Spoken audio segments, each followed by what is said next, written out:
the best project, the best that is worth offering to Swami.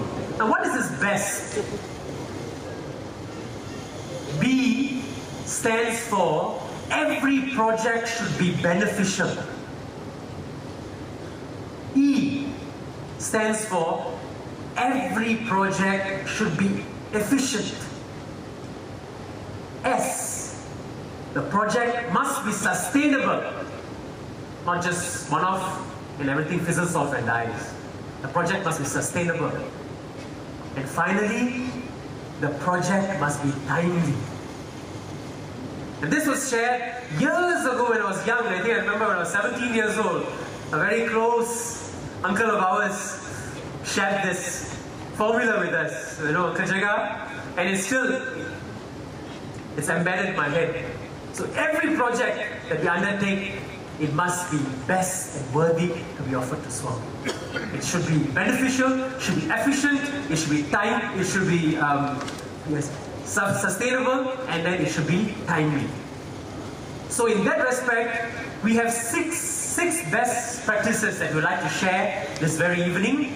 And these are projects run by the National Youths. And today, this is a platform we thought we would like to come and share this project. It is a platform where we want to learn from you and we'd like to share whatever we have done. So that the nation is gathered here today, the Malaysian Sai movement is gathered here today, so that we can pick something out of it and you can empower yourselves and start off something in your own states.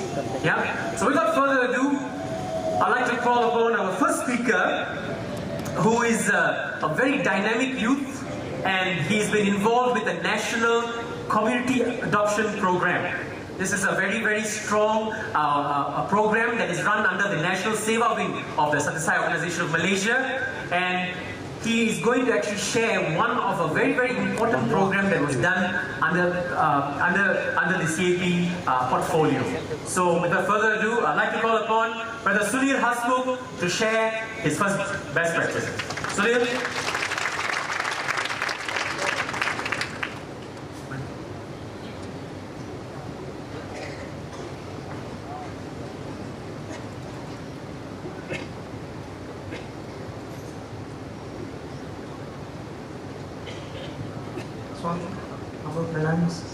Uncles and aunties, brothers and sisters, Sairam. How often in today's community you can find the Chinese, the Malays and the Indians being able to sit, eat and spend time together? You go to schools, you find the Chinese students on their own, the Malay students on their own, and our Indians just loitering around on their own. The situation in this country has become worse day by day. Do you agree? Nowadays it has come to a point where you cannot feel comfortable and feel at peace talking to people. You have to be very careful with the words that you use. Many words are now considered prohibited. Certain words that you are supposed to use to communicate and express yourself are no longer allowed. Ladies and gentlemen, uncles and aunties, brothers and sisters, do you think it's ever possible to bring 40 Muslim children to a pure Chinese and Indian old folks home? The youths, with the support of the elders, made that happen on November 30th last year through the CAP program.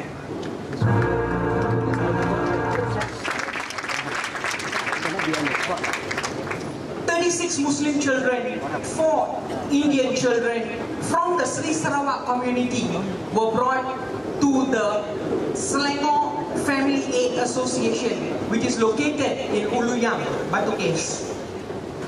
The children boarded the bus with totally no expectation, only knowing that they are going to go to an old folks home. Why? Because when we asked them, they said they have never been to an old folks home. So we agreed we will do this project. We will bring them to an old folks home. But they didn't know the fact that they are going to a home where the people, the inmates, are totally of a different race to them. They went there and they started by painting the home, massaging the legs of the Muslim uncles, so the Chinese and Indian uncles and aunties, and these are Muslim children. You'll be surprised, and if you can see the photos, can we have the pictures?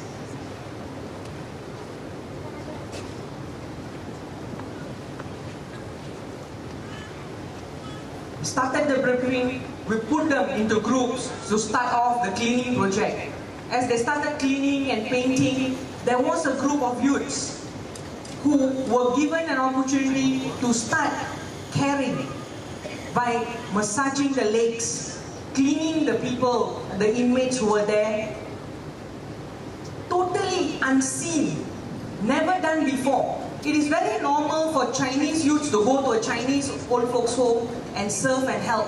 It is normal for us Sai devotees with Swami's guidance and teachings for us to go and serve immaterial of what the race is.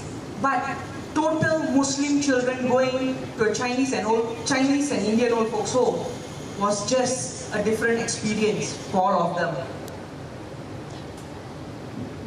Came a point where the 3-4 Muslim children came up to us crying, "Abang, kenapalah manusia dia buat macam ini? Why is it that the children are not taking care of parents? What kind of children do they have?" These were the kind of remarks that we got.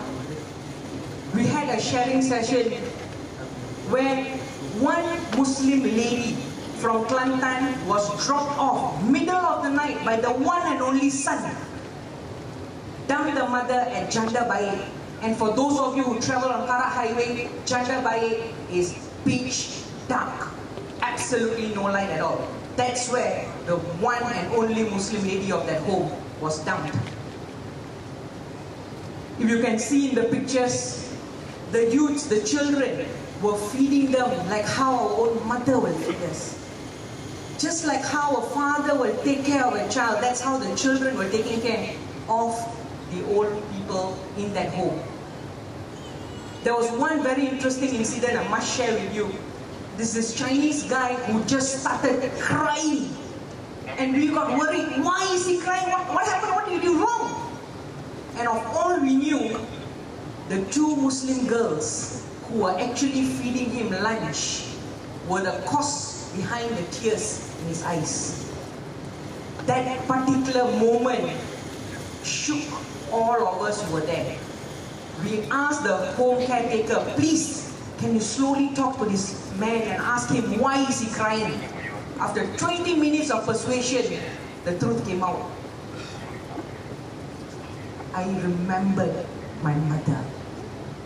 This is how my mother used to feed me. This is how my mother used to feed me. And the act and the care and the love was by 2 Muslim girls. At the end of the session, we got everyone to come together and share and discuss their experiences. 2 Muslim boys who came up to us and said, "I hated my parents, I never bothered about my father, I used to hate my father." For him, his father was his greatest enemy. He never even stayed in the house with the father. He thought going to the old folks home with us would have been a fun fellowship, outing, he can actually flirt with the girls and all that. That was his intention, he said. But when he came there, he cried after being there for the whole day. Another miracle Swami did on that day. So interestingly, there was an organization who came there with very nice t-shirt and black pants, leather shoes and all that. About 15 of them came in all luxurious BMW, Mercedes and all that, came to the home, parked the car. The moment they parked the car, they took out their company's banner and buntings, took the tables out of the home. And then while we were doing our program, they got the people to come and take photos and they left. The children were questioning, "Adakah ini menolong orang? Is this called service?" Uncles and aunties, national unity is shattering. And we have the ability to bring people together. We did it, and we now urge all of you to come forward and be part of such programs. Thank you very much. Salam.